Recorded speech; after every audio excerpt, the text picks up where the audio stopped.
Bonjour, on va expérimenter les mesures de tuning. Premièrement, on va parler de la lecture et l'écriture avec et sans index. Donc, la première chose, on va tester quel index on est en train d'utiliser dans notre requête. C'est un non-clustered index. Ensuite, on va exécuter une requête de sélection avec cet index.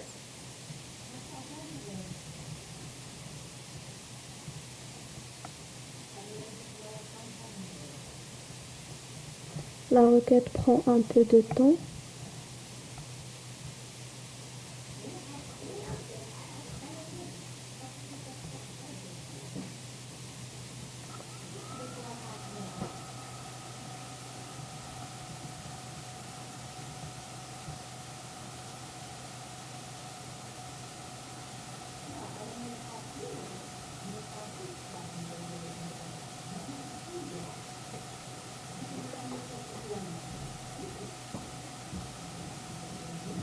Maintenant, on va désactiver l'index et on va refaire notre requête de sélection.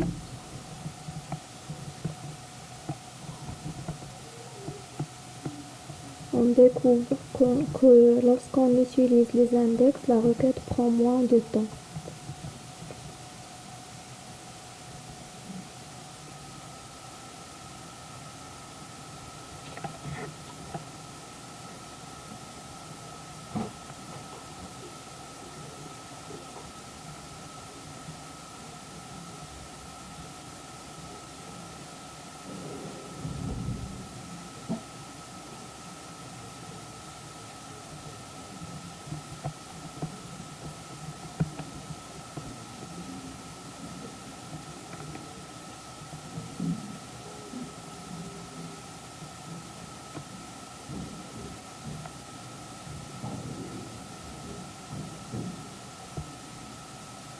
Passons maintenant à l'insertion.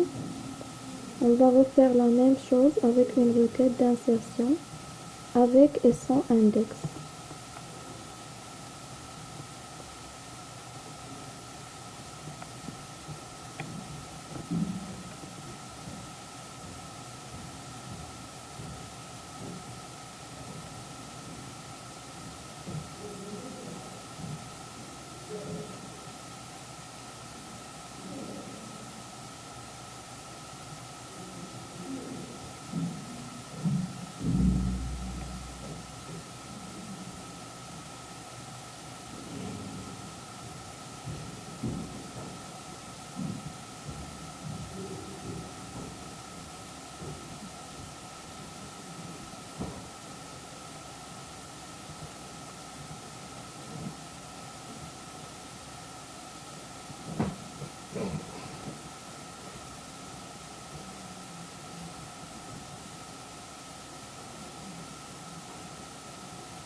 Maintenant, on va désactiver notre non-clustered index et on va refaire la requête.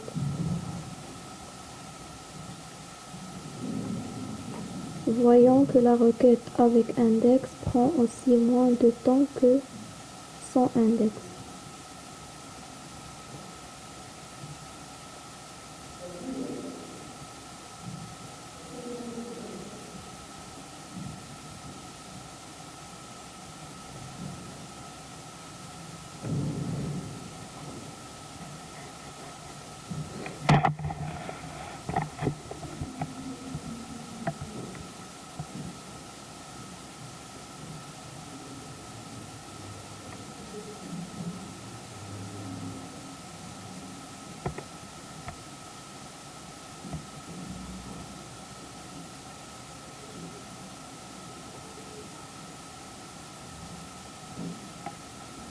Passons au RAID 0. On va refaire la même chose avec des requêtes de sélection et d'insertion avec et sans index. Premièrement, on va expérimenter la sélection. Comme vous voyez, les fichiers de notre base de données résident dans le disque local E, qui est un RAID 0.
Après, on désactive notre index et on va refaire la requête. Normalement, la requête avec index doit prendre plus de temps que sans index dans le RAID 0.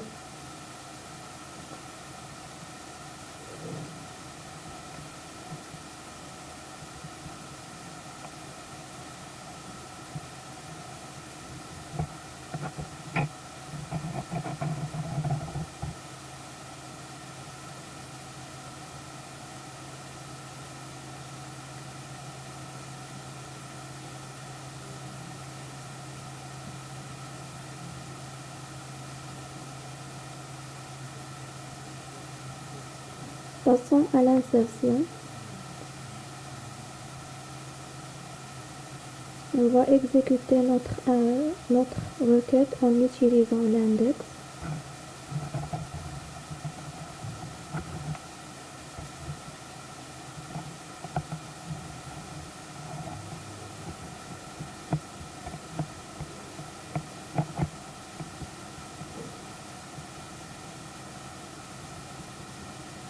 Après, on va le désactiver et on va refaire la requête.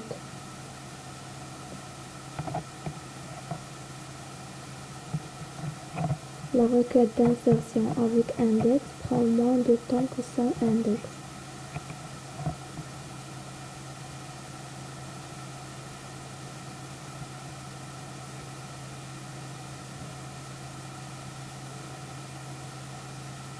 En exploitant le RAID 5,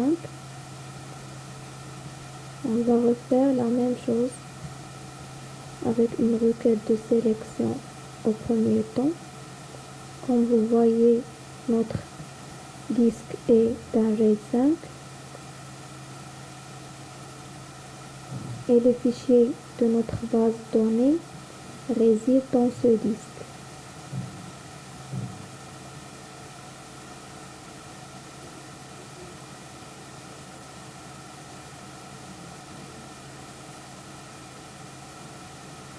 On va exécuter la requête avec index.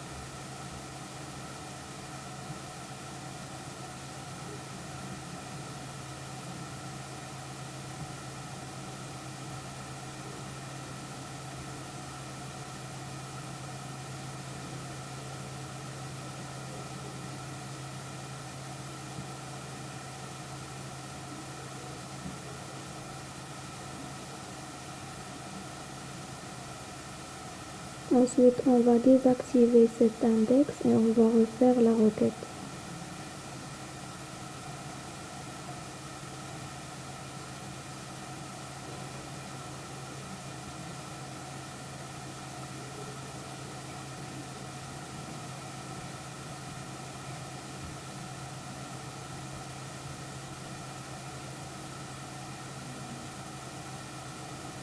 Normalement, la requête avec index doit prendre plus de temps que sans index, comme le RAID 0.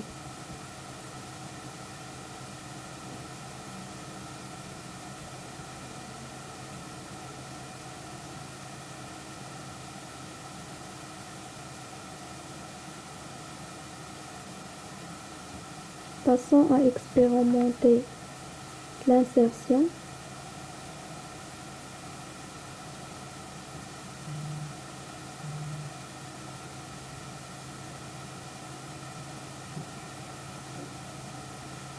En premier temps, on va exécuter la requête avec index.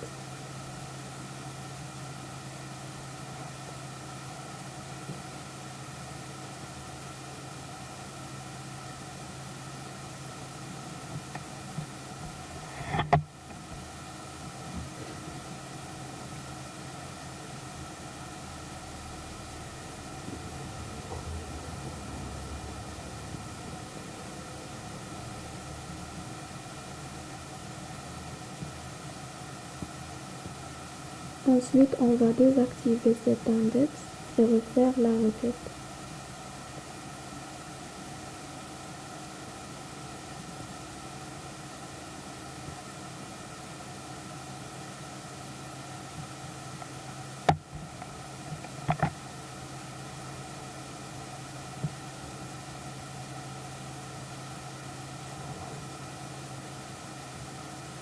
Comme vous voyez, la requête d'insertion avec index prend moins de temps que sans index.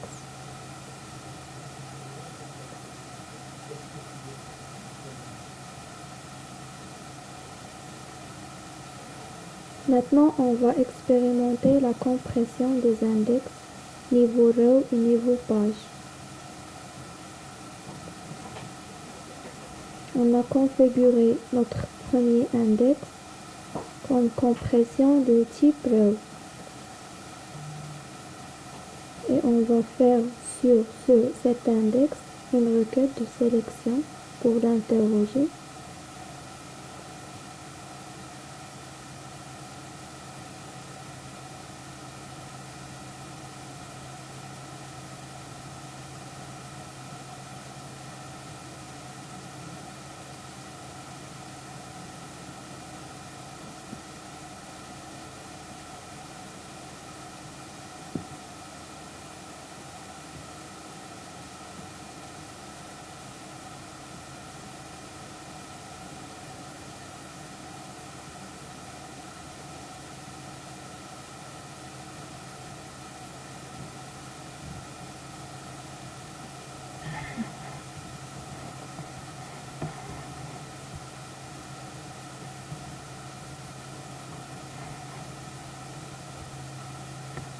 Et on va refaire la même chose au niveau page. Normalement, la requête de sélection d'un index de type row doit prendre plus de temps qu'un index de type page. Passons à la dénormalisation. On va expérimenter l'inner join entre deux tables.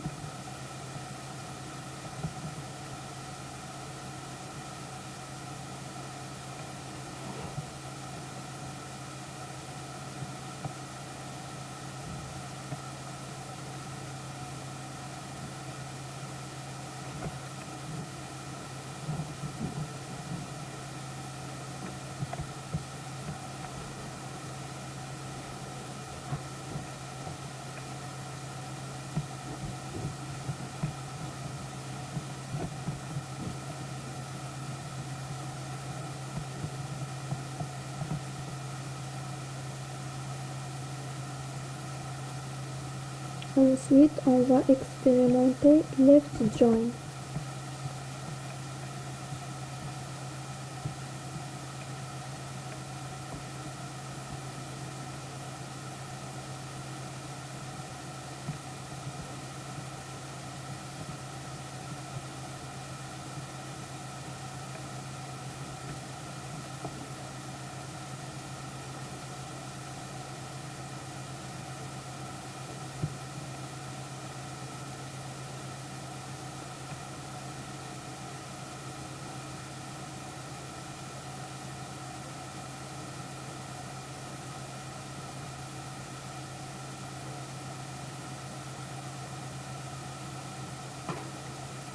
Passons à expérimenter les index avec colonne inclus.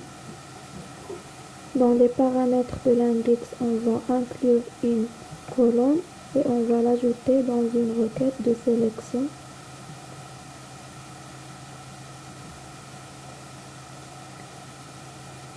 On voit que la requête prend moins de temps qu'avant lorsqu'on utilise une colonne qui est non inclue dans l'index, parce qu'il peut y accéder facilement à cette colonne lorsqu'elle est inclue dans ses propriétés.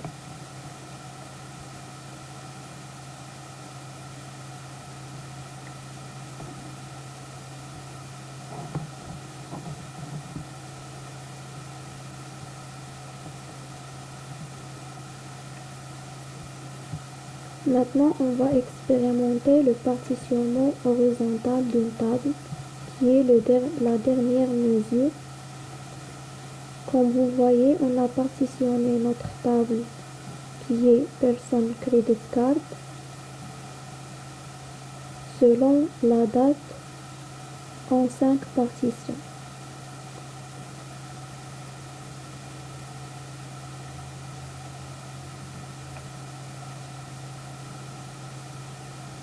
On va interroger notre partition avec une requête de sélection.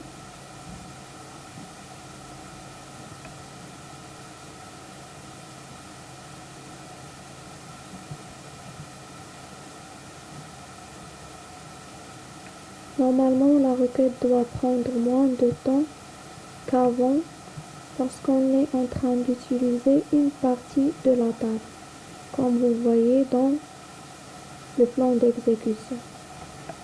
Merci.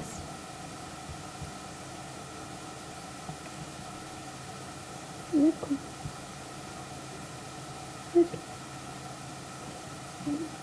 Ok.